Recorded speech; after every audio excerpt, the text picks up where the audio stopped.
Hey everyone, and welcome back to another updated RuneScape 3 quest guide. Today, we have Birthright of the Dwarves. This is a Grand Master, members-only quest, and the skill requirements are 80 mining, 82 smithing, 85 strength. The quests recommended for this are Watchtower and the Fremennik Isles. There are no required items for this quest, but you will need 7 free inventory spaces. It is recommended to bring combat gear and food, along with a Watchtower teleport, and be able to defeat enemies ranging from 84 to 126 combat level. To start this quest, talk to King Veldeban on the 3rd floor of Keldagrim Palace, above the Trade Octagon. Ask him what he's doing now that he's king, and he'll explain problems that he's having ruling Keldagrim, both domestically with the Consitorium and the Dwarven Black Guard, and externally with the local trolls and the Return of the Gods. Ask him what he intends to do, and he'll say the main threat is the Red Axe. After their last attack failed, they've been quiet, but he doesn't want to wait for them to show their hand. There are 3 issues that the king wants you to address. Lieutenant Bray has captured some suspected Red Axe spies. The Red Axe may be plotting something in the Taverley dungeon, and the Watchtower wizards in Yenile can help countering the Ogre Shaman's memory-altering magic. Veldeban then gives you a royal dwarven seal to mark you as his agent during these tasks. It is unnecessary to return to him after completing each individual task. You can talk to him after doing all 3 to save time. Next, head towards the records chamber cave just west of the bank on the west wall. Inside you will find Lieutenant Bray and 4 prisoners, Brundit, Klaus, Vigor, and Grunt. Bray will explain that she cannot hold them for very much longer without charging them without a crime, and asks when Veldeban is coming. You tell her that he sent you instead and show her the seal. Ask her who the suspects are. First, talk to Vigor, who is a tradesman selling warhammers in the northeastern room on the northwest side of the palace's 1st floor, on the west side of the river. He was a member of the Red Axe prior to the banishment, and Vigor will refuse to be questioned, and only do so if there is physical proof of his involvement. Next, go to Vigor's workshop in the northeast corner of Keldagrim's palace, western 1st floor. Next, speak to Sieglind, who doesn't object to place being searched. Search under the furnace, and you will find a bundle of letters that are hidden. These are the correspondence between Vigor and the Red Axe Spy Master. Take these back to Vigor, and he will admit that he was a spy. But the Red Axe abandoned all of its agents in Keldagrim after Veldeban was crowned. Bray asks you to pass judgment at this point, and Vigor begs for mercy, asking you to send him to exile instead. The choice is up to you. Next is Klaus, who is a member of the Monarchist Society. After you've exhausted all the chat options, head to the King's Axe Inn south of the bank and speak to Miki. Make sure you go through all of the dialogue, including asking her if he got the idea from Red Axe, which should come up after you've asked her about the idea. After you talk to her, go back to the records chamber and talk to Klaus again, telling him that Miki has vouched for him. When Bray tells you that it's time to pass judgment, he will reiterate that he does not recognize the authority of the king. You can choose to let him go, execute him, or exile him. Next is Brent and Grunt. Grunt are both traitors who were arrested on Jatizo after they mentioned the Red Axe. Exhaust all chat options with both of them, and then talk to Brent why King Sorvat said he mentioned the Red Axe, and Brent will explain that the king was mistaken by the name of their ship's captain, named Red Axe, for his red axe-shaped beard. Cross over to Grundit and ask what the captain's nickname was, and you'll see that it doesn't match Red Axe. When you ask him about the king's claim, he'll stammer his way through an explanation about carrying a literal red axe. Go back to Brent and ask him what weapon Grundit carried on Jatizo. He isn't sure and doesn't think that Grunt even took his weapon out of the cabin the whole trip. Speak to Grunt about the captain again to reset the dialogue options, then confront Brent with Grunt's disbelief, and he'll insist that Grunt is mistaken. Ray will then ask you to pass judgment, first on Brent, then on Grunt. Both of them are spies. You can choose to either exile execute, or let them go. Once you've decided the fates of all 4 suspects, your task here is finished. Now, the Taverley Chaos Dwarves. Veldeban is assuming that any Chaos Dwarves found in the world were created by the same process that the Red Axe used, and therefore must be linked to the Rogue Corporation. He wants to make sure that Red Axe is not operating so dangerously close to both human and dwarven lands. And your mission is to go to the Taverley dungeon and keep an eye out for anything suspicious while you kill Chaos Dwarves there. Enter the Taverley dungeon and proceed to the southern end where Chaos Dwarves reside. If you can use the pipe shortcut, 70 agility, it will save a lot of time getting to the dwarves. Kill Chaos Dwarves until Akita the Exile appears, who tells you that she is the information you seek. She will then teleport away to the Chaos Druid area in the northeastern corner of the dungeon. So go there and talk to her again. She will offer to give you the information if you beat her in a duel. She is a level 126 mage with 10,000 life points and can use abilities in combat. Her weakness is arrows, but she is fairly easy to defeat with any combat style.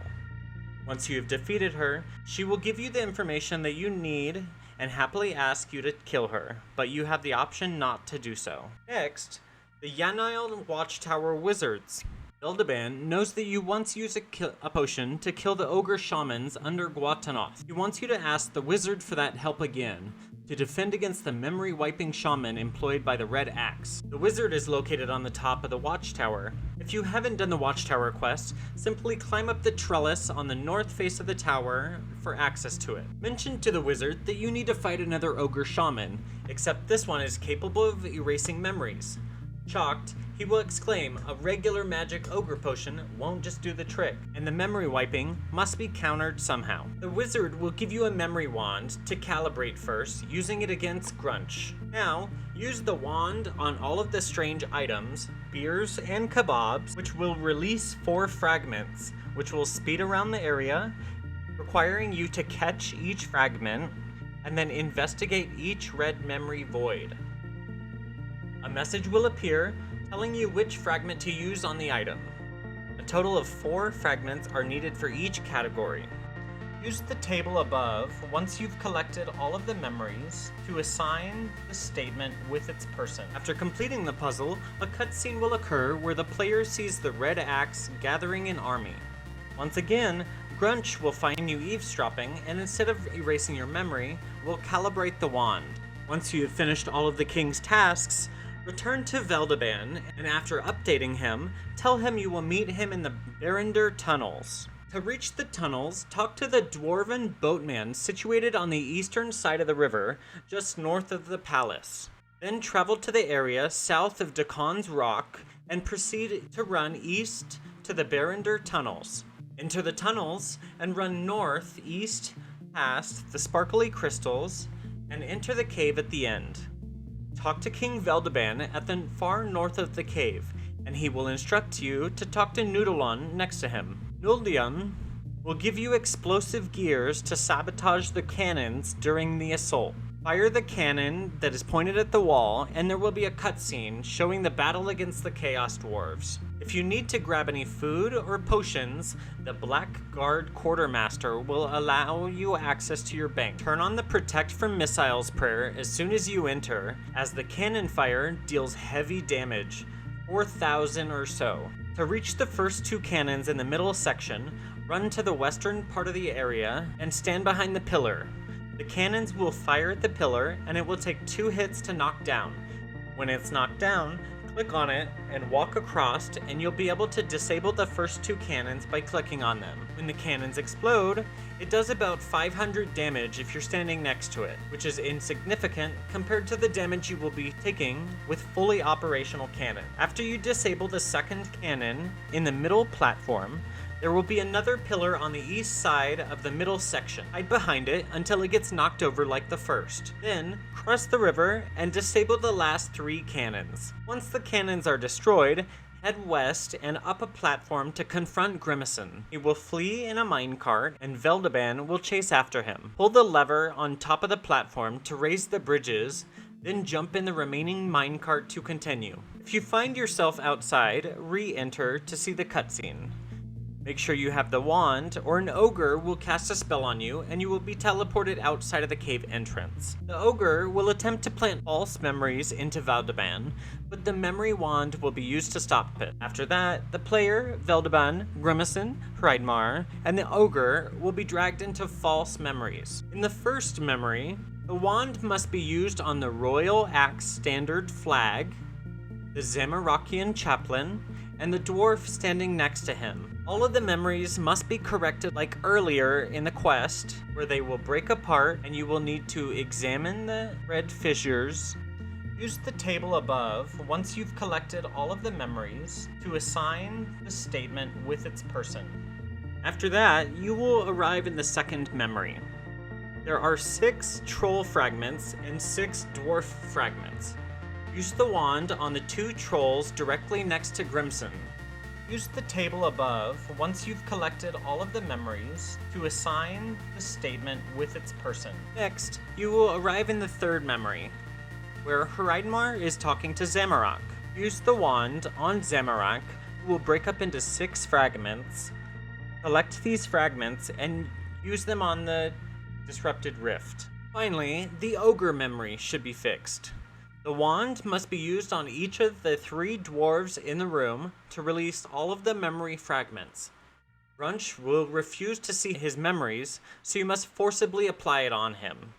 He will cast a spell that turns pure memory into dangerous memory. If you grab any dangerous memories, the existing memories in your pocket will all be released. Dangerous memories turn back into regular memories after a few moments. And collect all of them, then use the following table to assign them to the correct examined text. After finishing this, everyone will wake up, and you will find that Grunch's memories are also wiped clean, and believes that Hreidmar saved him from a snowy place. After that, Veldeban says that you will need to kill Grunch, and once again, you can either kill him or let him live. After this point, the wand is no longer necessary in the quest, so you can destroy it. Now, enter the doorway directly behind Veldeban, and you will come to an empty version of the Keldegrim Palace. Go up the stairs on either side, and it'll bring you to an identical trade floor populated by only Chaos Dwarves, dressed up as Red Axe directors and traders, all speaking gibberish regarding Zamorak and Chaos. Before you speak to any of the directors, you must open the door on the east side where a Chaos Dwarf is, who will refuse to let you in because you're not a member of the Red Axe. Then, right-click and speak to any Red Axe director and tell them that your friend wishes to join the Red Axe. The director wishes to be more powerful than all of the others, so Veldeban proposes that you kill the remaining 7 directors scattered around the floor.